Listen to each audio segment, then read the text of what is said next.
Assalamualaikum warahmatullahi wabarakatuh. Tabib pun semangat pagi. Kita lanjutkan lagi ya materi IPA kita di kelas 7 Kurikulum Merdeka di bab 5 klasifikasi makhluk hidup. Kali ini kita akan bicara tentang urutan takson makhluk hidup. Kita tahu ya bahwa makhluk hidup yang ada di sekitar kita ini sangat beraneka ragam. Bahkan ada loh makhluk hidup yang tidak bisa dilihat dengan mata telanjang. Artinya kita hanya bisa melihat dengan menggunakan mikroskop saja. Lalu bagaimana ya caranya agar kita lebih mudah mengenali makhluk hidup yang jumlahnya sangat banyak itu? Ya, salah satu caranya adalah mengelompokkan makhluk hidup ke dalam kelompok tertentu. Dengan mengenali karakteristik kunci dari kelompok tertentu, maka kita dapat memprediksi karakteristik lainnya. Pengelompokan atau klasifikasi makhluk hidup dilakukan secara sistematis dan bertahap. Organisme yang memiliki persamaan tertentu dimasukkan ke dalam satu kelompok. Dari anggota kelompok tersebut, dicari lagi perbedaan dan persamaan ciri lainnya untuk membentuk kelompok yang lebih kecil lagi.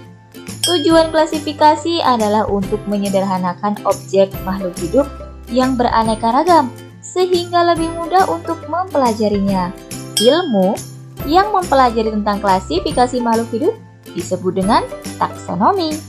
Oh ya, bicara tentang taksonomi, ini ada ilmuwan loh yang awal mula menemukan ilmu tentang pengkelompokan makhluk hidup atau taksonomi. Siapa dia? Ya, namanya adalah Bapak Carolus Linnaeus. Hasil dari klasifikasi makhluk hidup adalah terbentuknya kelompok-kelompok makhluk hidup yang memiliki banyak persamaan yang disebut dengan takson. Urutan tingkatan takson ini dimulai dari yang tertinggi ke tingkat yang terendah, yaitu mulai dari kingdom atau regnum, phylum atau divisi, kelas, ordo, familia, genus, dan spesies. Semakin tinggi tingkatan takson, maka semakin banyak anggota takson. Tapi semakin sedikit persamaan antar anggota takson tersebut. Sebaliknya, semakin rendah tingkatan takson, maka semakin sedikit anggota takson, tapi semakin banyak persamaan antara anggota takson tersebut. Yuk kita bahas satu persatu. Kita mulai dari tingkatan tertinggi ya, yaitu kingdom, penyebutan bagi hewan, dan regnum, penyebutan bagi tumbuhan. Ini merupakan tingkatan takson tertinggi dengan jumlah anggota takson terbesar. Organisme di dunia dikelompokkan menjadi beberapa kingdom atau kerajaan, yaitu mulai dari kingdom Monera, kingdom Protista, kingdom Fungi, kingdom Plantae, dan kingdom Animalia yang akan kita bahas di video selanjutnya ya. Tingkatan yang kedua adalah phylum, ini penyebutan bagi hewan, dan divisi, penyebutan bagi tumbuhan. Nah, ini merupakan tingkatan takson di bawah kingdom. Misalnya, kingdom Plantae atau tumbuhan ini terdiri atas 3 divisi, yaitu ada Bryophyta atau tumbuhan lumut, Pteridophyta atau tumbuhan paku, dan Spermatophyta atau tumbuhan berbiji. Khusus untuk divisi tumbuhan, nama divisi selalu menggunakan akhiran pita. Anggota takson pada setiap phylum atau divisi ini dikelompokkan lagi berdasarkan persamaan ciri tertentu menjadi takson kelas. Nama kelas pada tumbuhan diberi akhiran opsida. Misalnya pada tumbuhan berbiji tertutup atau Angiosperma memiliki 2 kelas, yaitu Magnoliopsida atau ke dalam kelas dikotil dan Liliopsida atau dalam kelas monokotil.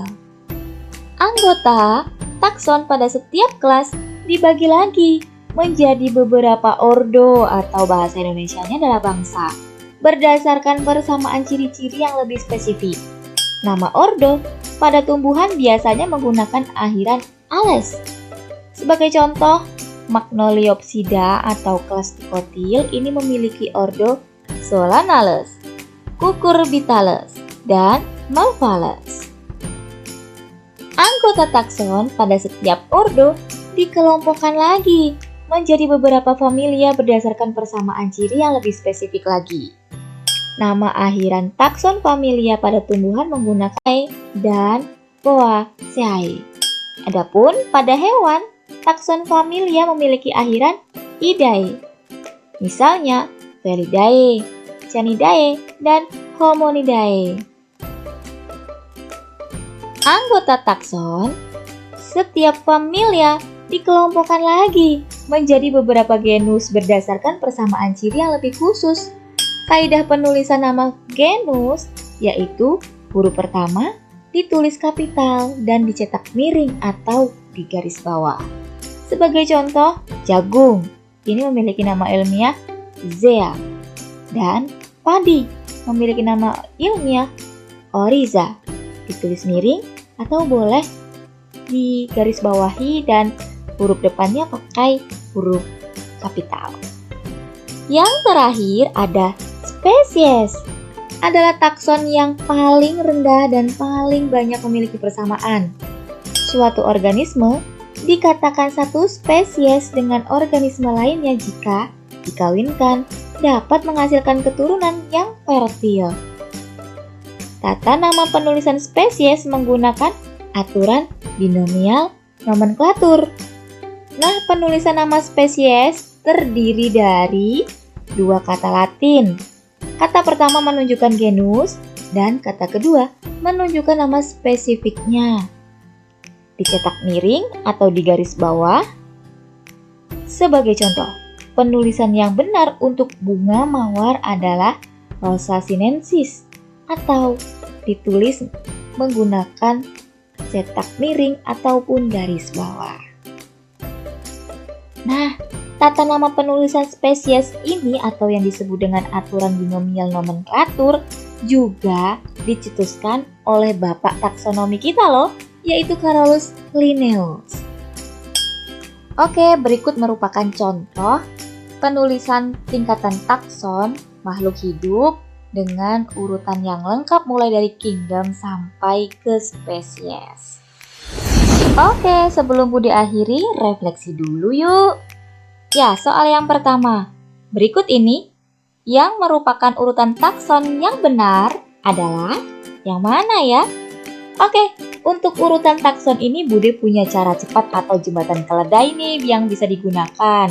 Nah, yaitu dengan singkatan Kingfica, opanya GC. Ini untuk takson hewan, atau Redica, opanya GC. Ini untuk yang takson tumbuhan. Kalian boleh juga membuat singkatan atau jembatan keledai sendiri yang memudahkan kalian untuk mengingat urutan takson. Jadi jawabannya yang paling tepat yang mana ya? Ya, benar. Yang D. Soal yang kedua. Cabang biologi yang mempelajari klasifikasi makhluk hidup disebut apa ya? A, B, C, atau D? Ya, yang C, taksonomi. Soal yang ketiga, tingkatan terendah dari klasifikasi tumbuhan adalah yang mana ya? Kingdom, spesies, filum, atau kelas? Ya, yang paling rendah adalah spesies. Nomor selanjutnya, pemberian tata nama ganda diatur dalam kode internasional yang disebut dengan binomial nomenklatur, kunci determinasi, klasifikasi, atau pengelompokan.